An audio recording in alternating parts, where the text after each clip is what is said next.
집에 돌아오는 길이 유난히 길게 느껴졌던 날이 있습니다.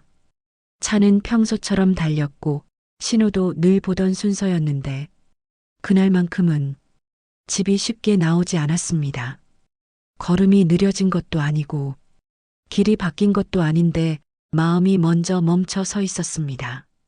말로 설명하기 어려운 날들이 있습니다. 아무 일도 없었던 것 같은데 괜히 가슴이 무겁고 괜히 숨이 깊어지는 날. 그럴 때 우리는 보통 이렇게 말합니다. 그냥 좀 피곤해서 그래. 별일 아니야. 하지만 어떤 날의 무게는 피곤해서 생긴 게 아닙니다. 부모를 보내고 돌아오는 길이 유난히 길게 느껴질 때 내가 아픈 것보다 가족이 아픈 게 더 아프다는 걸 처음 알게 되었을 때 아무도 내 마음을 제대로 모르는 것 같다고 느낀 순간들. 우리는 인생을 살면서 몇 번쯤은 이유 없이 무너지는 시간을 만납니다. 그건 약해서가 아닙니다. 열심히 살아왔기 때문에 한 번쯤은 겪게 되는 순간들입니다. 오늘은 인생에서 제일 괴로웠던 순간들에 대해 이야기하려 합니다. 해결책을 찾기 위해서도 아니고 견디는 법을 가르치기 위해서도 아닙니다. 그저 이런 순간들이 나만의 이야기가 아니었다는 걸 조용히 함께 확인해 보려 합니다. 지금 이 영상을 보고 계신 당신도 아마 한두 장면쯤은 이미 마음속에 떠올리고 계실 겁니다. 괜찮습니다. 지금은 설명하지 않아도 됩니다. 오늘은 그냥 같이 천천히 돌아가 보겠습니다. 시작하기에 앞서 구독과 좋아요 부탁드리겠습니다. 남의 고통이 내 심장이 되는 순간 이상하게도 내가 아플 때보다 가족이 아플 때가 더 아픕니다. 내 몸의 통증은 어디가 아픈지 말이라도 할 수 있지만 가족의 아픔은 지켜보는 것 말고는 아무것도 할 수 없기 때문입니다. 병원 의자에 앉아 기다리면서 괜히 시계를 여러 번 보게 되고 의사 말 한마디에 마음이 먼저 내려앉습니다. 괜찮을 겁니다라는 말이 위로가 되지 않는 이유는 정말 괜찮기를 바라서가 아니라 혹시 아닐까봐 두렵기 때문입니다. 부모를 보내고 돌아오는 길도 그렇습니다. 장례식장은 분명 끝났고 사람들도 모두 돌아갔는데 이상하게 집으로 가는 길이 너무 깁니다. 울음은 이미 다 쏟은 것 같은데 눈물은 또 올라옵니다.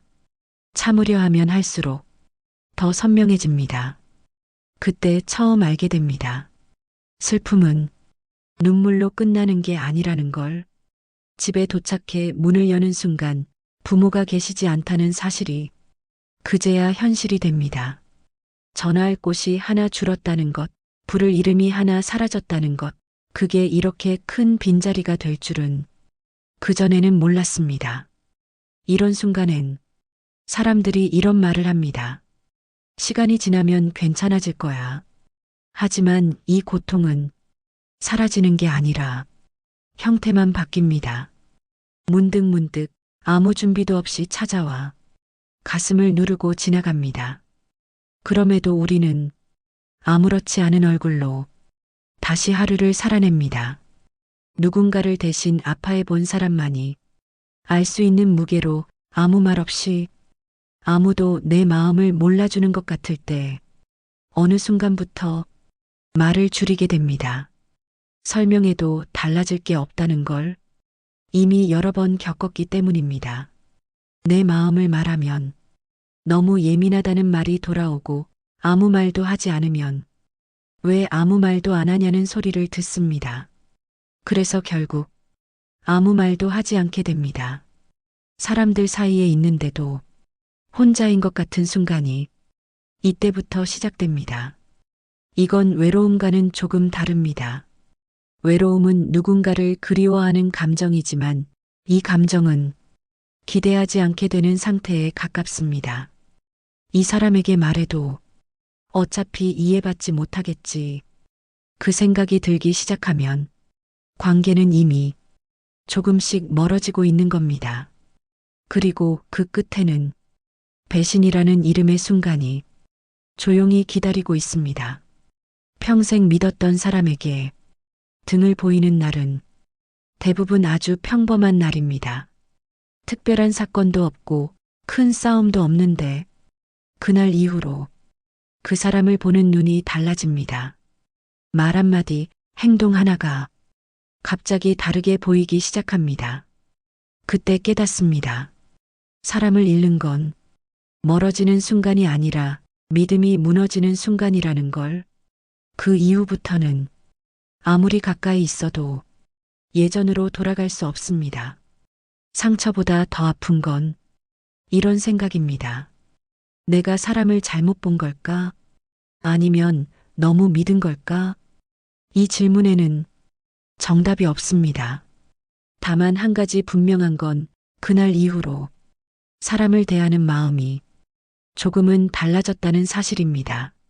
조심스러워지고 기대하지 않게 되고 마음의 문을 조금 덜 열게 됩니다. 그리고 그 변화는 겉으로는 잘 보이지 않습니다. 다만 사람이 조용해질 뿐입니다. 스스로 약해졌음을 인정하는 순간 어느 날부터 몸이 먼저 반응합니다. 예전엔 하루쯤 무리해도 금방 회복되던 몸이 이제는 이유 없이 피곤해지고 아침이 버겁게 시작됩니다. 거울을 보며 내가 왜 이러지라는 말을 혼잣말처럼 하게 됩니다. 병원에 가기 전까지는 애써 모른 척합니다.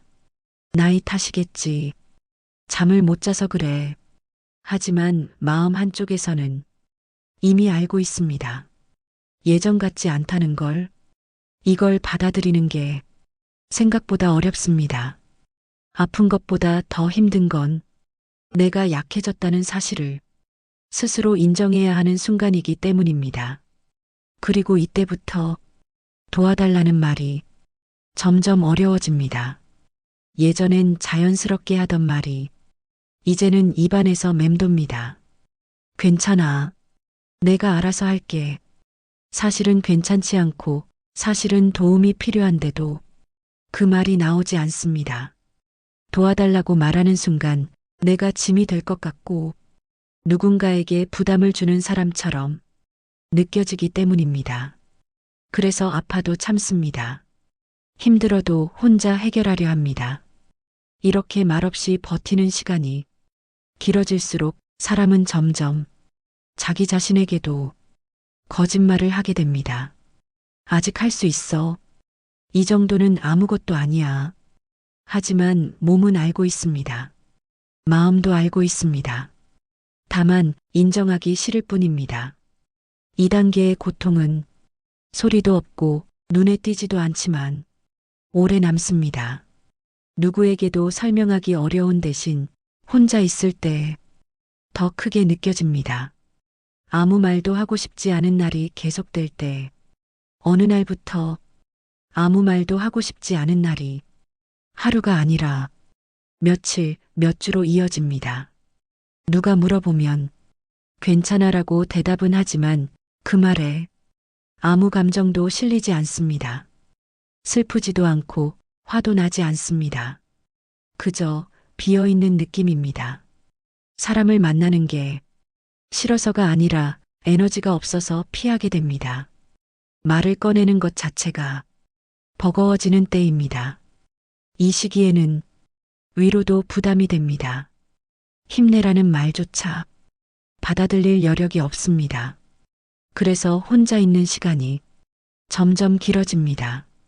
창밖을 멍하니 바라보고 TV는 켜져 있지만 무슨 내용인지 기억나지 않습니다. 시간은 분명 흐르고 있는데 나는 잠시 멈춰 있는 것 같은 느낌. 이 상태가 무서운 이유는 아프다는 걸, 아프다고 말하지 않게 되기 때문입니다. 아무 말도 하지 않는다고 해서 아무 일도 없는 건 아닙니다. 다만 마음이 쉬고 있을 뿐입니다. 혹은 잠시 숨어 있는 걸지도 모릅니다. 이 시간은 누군가의 기준으로 보면 아무것도 하지 않는 시간처럼 보이지만 사실은 무너지지 않기 위해 버티는 시간입니다. 인생에서 제일 괴로운 순간들은 대부분 남들에게 잘 보이지 않습니다. 겉으로는 다들 비슷하게 살아가는 것 같아 보여도 각자 마음속에는 말하지 않은 이야기들이 쌓여 있습니다. 이 영상에 나온 순간들 중 한두 가지라도 당신의 마음에 겹쳤다면 그건 당신이 약해서가 아닙니다.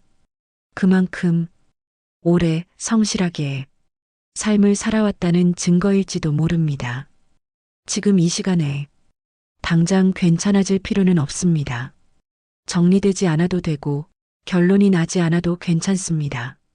오늘은 그저 이 감정들이 나만의 것이 아니었다는 사실만 기억해도 충분합니다.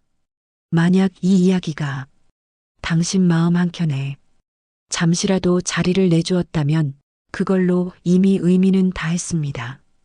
이런 이야기들이 조금은 천천히, 조금은 조용하게 계속 이어졌으면 좋겠습니다. 이 영상이 당신에게 너무 크지 않은 위로였다면 좋아요 한 번만 눌러주세요. 앞으로도 삶의 속도를 잠시 늦추는 이야기들이 계속 이어지길 바란다면 구독으로 함께 해주셔도 좋겠습니다. 오늘도 말없이 견디느라 수고 많으셨습니다.